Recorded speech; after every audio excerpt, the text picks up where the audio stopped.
మహేశ్వరము నియోజకవర్గ కేంద్రంలో submission office గత 30 సంవత్సరాల నుంచి నడుస్తుంది.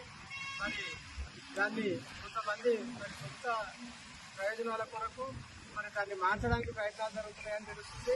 అది కరెక్ట్ కాదు. ఎట్టి పరిస్థితిలో కూడా సబ్మిషన్ ఆఫీసు మహేశ్వరం పెట్టుకోవడంలో ఉండి తీరవచ్చిందే. మరి అక్కడ మంకాలంటారు, తుగ్గూడు అంటారు, అదంతా కరెక్ట్ కాదు.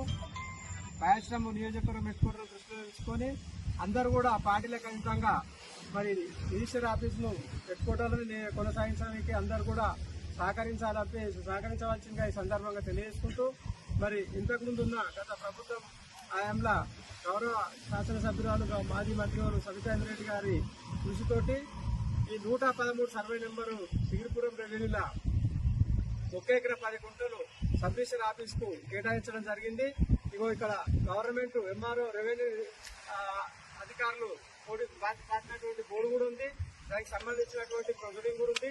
మరి ఇదంతా దృష్టిలో ఉంచుకొని మరి ఇప్పుడున్న పాలకులు కానీ అధికారులు కానీ మరి ఆల్ పార్టీ లీడర్స్ కానీ అందరూ కూడా ఈ యొక్క సబ్మిషన్ ఆఫీస్ ఇక్కడే కొనసాగించడానికి ముందుకు రావాలని చెప్పి తెలియజేసుకుంటూ, ఎట్టి పరిస్థితిలో కూడా మరి అక్కడ మంకాలు పోతే ఊరుకోలేం లేదు. మరి ఒక్కొక్కటి ఆఫీసులన్నీ అక్కడ పక్కకు తరలించి మా నియోజకవర్గం పెట్టుకోవడానికి ఎసరించే పని జరుగుతుంది. అది మేము ఒప్పుకునే ప్రసక్తి లేదు. ఖచ్చితంగా నియోజకవర్గం పెట్టుకోవడానికి అన్ని ఆఫీసులు ఉండవలసిందే. దానికి అందరూ కూడా సహకరించాలి. మరి సబ్మిషన్ ఆఫీస్ ఇక్కడ నుంచి తరలిస్తే ఊరుకునే ప్రసక్తి లేదని చెప్పి సందర్భంగా తెలియజేస్తున్నాం. ఈ ప్రభుత్వానికి కూడా మా ఒక సూచన, సలహా, డిమాండ్ కూడా చేస్తున్నాం.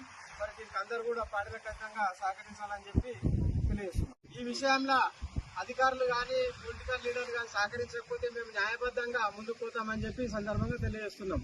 కోర్టులు ఉన్నాయి, చట్టాలు ఉన్నాయి. మరి వాటిని మేము కూడా వాటిని ఉపయోగించుకొని ఎట్టు పరిస్థితుల నియోజకవర్గం పెట్టుకోవడానికి వెళ్ళి రిజిస్ట్రేషన్ ఆఫీస్ పోయేది లేదని చెప్పి తెలియజేస్తున్నాం.